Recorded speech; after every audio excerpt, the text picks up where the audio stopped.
उस पर चिंता की बात नहीं है, तो कुछ कह सकता है, लेकिन चिंता की बात यह है कि कांग्रेस जिसमें इतने बड़े बड़े अर्थशास्त्री हैं, हमने कैमरे पर कहा है कि पी चिदंबरम जी अभी कांग्रेस में हैं, वो एक बार बिहार आ जाएं और बिहार की जनता को ये समझा दें कि भाई, जनता को नहीं खाली एक्सप्रेस कर दें कि कैसे 5 करोड़ बिहार की महिलाओं को आप हर महीने 2,500 रुपया दे दीजिएगा।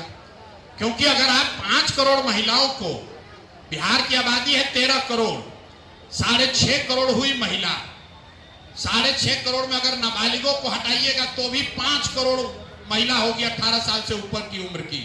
अगर उनको 2,500 रुपया हर महीने देना है तो बजट होगा 1.5 लाख करोड़ रुपया हर साल। कोई ये नहीं बता रहा है कि जब बिहार का बजट ही है, योजना बजट है 1 लाख करोड़ का, और कहता है कि हम दे देंगे 1.5 लाख करोड़ एक ही योजना में, और फिर जनता जाके वोट दे देगी और कहेगी हमको ठग लिया। अरे भाई, वो तो पहले ही कह रहा है कि हम ठगेंगे। अरे आप अपने मोबाइल में पहले जोड़ के देख लीजिए।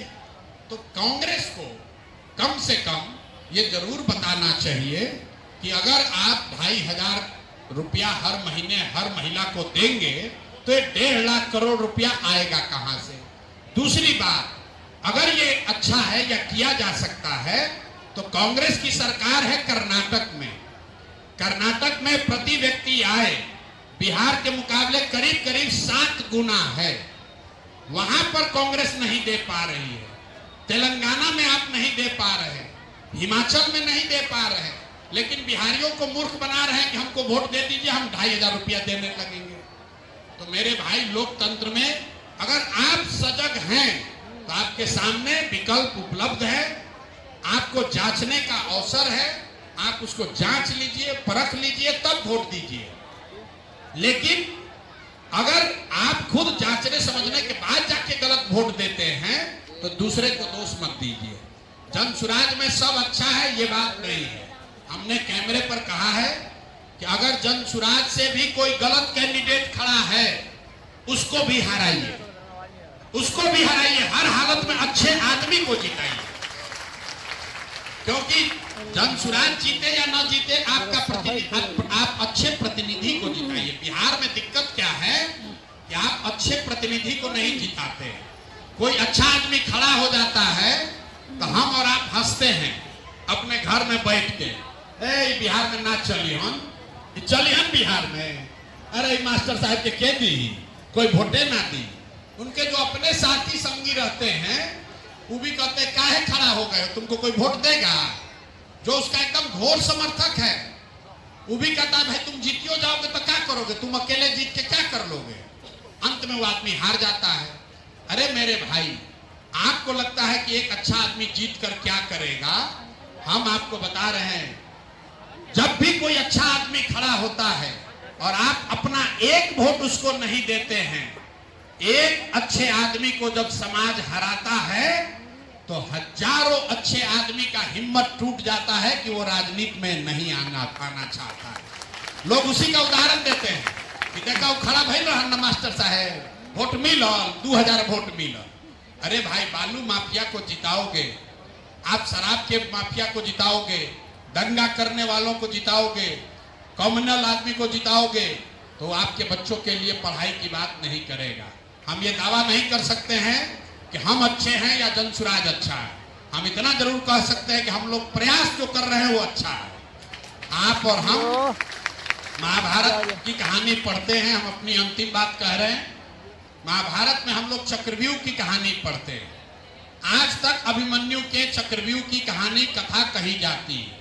लोग ये बताते हैं कि 6 दरवाजा तोड़ने के बाद अभिमन्यु को 7वें दरवाजे पर लोगों ने घेर कर मार दिया।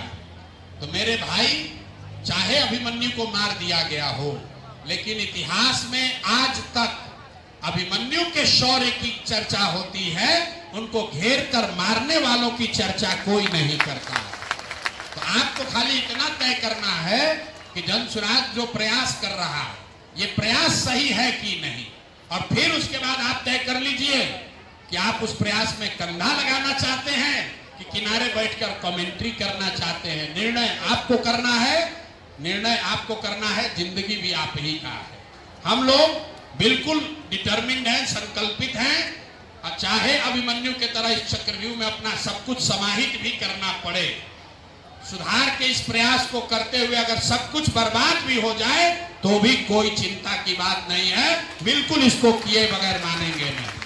और आप पटना महानगर में देखिएगा, आपको 4 एकदम हीरा जैसे लोगों को चुनकर उम्मीदवार रखेंगे, फिर भी आप नहीं उसको जिताइएगा तो फिर आप ही का अपना दोष है, फिर ट्रैफिक में भुगतिए और लॉ एंड ऑर्डर से भुगतिए। आपका जो 2 और सवाल था, जो साइड सवाल है, एक आपने कहा कानून व्यवस्था की बात। कानून व्यवस्था इसलिए नहीं खराब है कि यहाँ पर कोई नया क्रिमिनल पैदा हो गया है। कानून व्यवस्था इसलिए खराब है क्योंकि आधे से ज्यादा पुलिस एडमिनिस्ट्रेशन सिर्फ और सिर्फ शराबबंदी और बालू के माफिया से कमाई में लगा हुआ है। आप चलिए कहीं पर, किसी भी रोड पर देखिए, पूरी रात वसूली कर रहा है बालू के ट्रकों से, शराब का धंधा करने वालों से। जब आधा प्रशासन सिर्फ बालू और शराब के कमाई में लगा रहेगा तो आपकी स्थिति खराब होगी ही होगी। किसी ने कहा कि शराबबंदी से महिलाओं पर अत्याचार बढ़ जाएगा हटाने से, तो भाई पहली बात कि अगर शराबबंदी लागू होगी तब ना उसका फायदा नफा नुकसान होगा। बिहार में शराबबंदी है कहाँ? किसी ने कहा नीतीश कुमार ने ऑनलाइन व्यवस्था की है, तो भैया ऑनलाइन उस शराब का भी व्यवस्था कर दिए है। उन्होंने ऑनलाइन भ्रष्टाचार की भी व्यवस्था कर दी है। गोली मारने वालों के लिए भी ऑनलाइन व्यवस्था हो गई है। जेल में बैठे बैठे ऑनलाइन ऑर्डर किया, आपको मरवा दिया। तो भाई मेरे, शराबबंदी इस भ्रम में मत रहिए। और दूसरी बात, ये भ्रम मत पालिए कि कहीं गांधी जी ने ये कहा है। गांधी जी ने कभी ये नहीं कहा है कि कानून बनाकर शराब रोका जाए। गांधी जी ने शराबबंदी को सामाजिक प्रयास के तौर पर बताया है कि समाज को, सरकार को ये चिंता करनी चाहिए कि शराब का प्रचलन न बढ़े, लेकिन ये नहीं कहा कि कानून बना दो। अगर ऐसा है तब तो गांधी जी ने कहा शाकाहारी होना अच्छी बात है, और कल सरकार कानून बना दे कि जो शाकाहारी नहीं है सब लोग को जेल में डालेंगे। भाई संविधान में आप क्या खाते हैं, क्या पहनते हैं, किस धर्म में आपकी आस्था है, कौन से देवी देवता की आप पूजा करते हैं, ये नागरिकों को अधिकार संविधान ने दिया है। इसमें सरकार को घुसाने की गलती मत कीजिए, नहीं तो आज शराब है, कल खाने पर होगा, परसों धर्म पर होगा, उसके बाद कपड़े पर होगा। इसलिए ये गलती कभी मत कीजिए। गांधी जी ने ये नहीं कहा है। और ये शराबबंदी, फर्जी शराबबंदी के नाम पर हर साल बिहार में 20,000 करोड़ रुपए का नुकसान हो रहा है। ये पैसा कहाँ जा रहा है?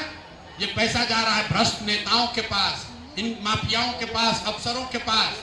आप गांव में जाकर देखिए, ज्यादातर जमीन वही खरीद रहा है जो शराब के, बालू के धंधे में है। सारे युवा बच्चों को मोटरसाइकिल और कट्टा पकड़ा दिया।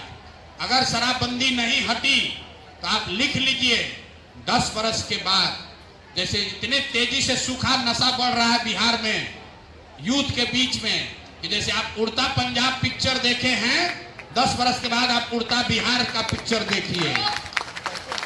इसलिए आप लोग सजग होइए, खुद जगिए, अपने मित्रों को, अपने साथियों को, अपने पड़ोसियों को जगाइए, तय कीजिए एक बार बिहार में सुधार का ये प्रयास हो रहा है, इसमें कंधा लगाइए।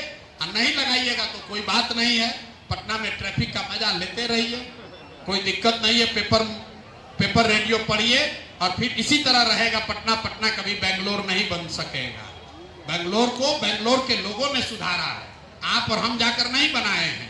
तो अगर पटना को सुधरना है, बिहार को सुधरना है, तो बिहार के लोगों को प्रयास करना पड़ेगा। प्रयास हम करें या आप करें, प्रयास आज हो या 20 वर्ष के बाद हो, करना तो किसी न किसी बिहार के ही लोगों को पड़ेगा। तय आप कर लीजिए। बहुत बहुत धन्यवाद भैया।